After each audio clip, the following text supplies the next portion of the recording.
So let's talk about something that hits a lot of us, especially between, say, 40 and 60. It's that feeling, that sense that we're falling behind. If that sounds familiar, this is for you. I mean, really, have you ever felt that? You know that little nagging voice in the back of your head comparing where you are right now to where you thought you'd be? It's such a heavy and honestly a really isolating feeling. But here's the good news. You are so not alone in this. It's actually incredibly common. Okay, so let's get into it. Why does this feeling of being behind seem to pop up so often, especially in midlife? What's really going on under the surface? Look, the first thing you got to know is this. Feeling this way is not some kind of personal failure. It's a totally normal, shared human experience, and the source material we're looking at points to a really surprising reason for this feeling, and it's probably not what you think. See, the real race isn't against your friends or your colleagues or that person on social media. Nope. The conflict is with a ghost. It's with an outdated version of yourself. You're holding up the reality of your life today against the blueprint you probably drew up, what, decades ago? And that, right there, that brings us to the real root of the problem, what we can call an outdated life blueprint. This is the core of it, right here. On one side, you've got that plan you made when you were younger, full of all these specific expectations.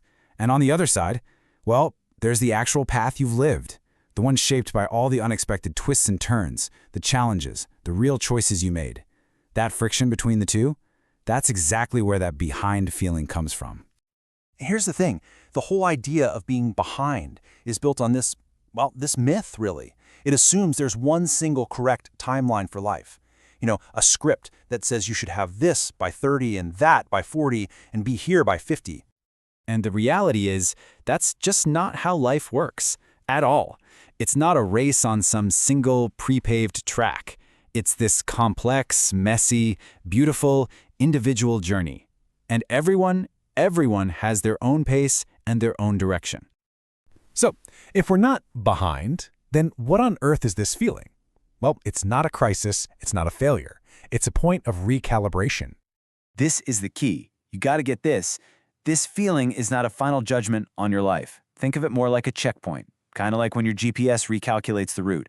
It's just a moment to pause and to align your future direction with the person you have actually become, not the person you once planned on being.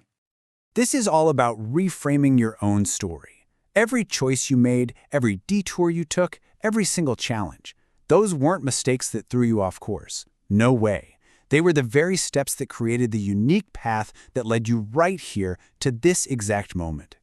And man, this mental shift is so powerful. When you move from that behind mindset to recalibrating, everything changes. You stop seeing life as a race and start seeing it as a journey. You let go of all that judgment and start embracing your own evolution, and you pull your focus away from the past and plant it firmly in the present. I absolutely love this. It's so simple, but it just hits, you know? You are not late for anything. You are right on time for your own life. You are simply in a constant state of evolution.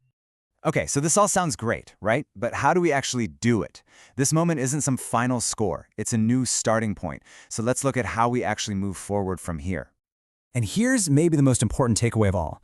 This feeling, it is not a final grade on your life's performance. It's not a scoreboard. It is the starting line for your next chapter.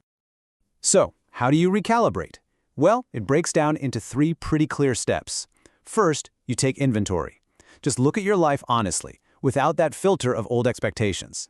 Second, you face reality. You acknowledge and actually accept the unique path that brought you right here.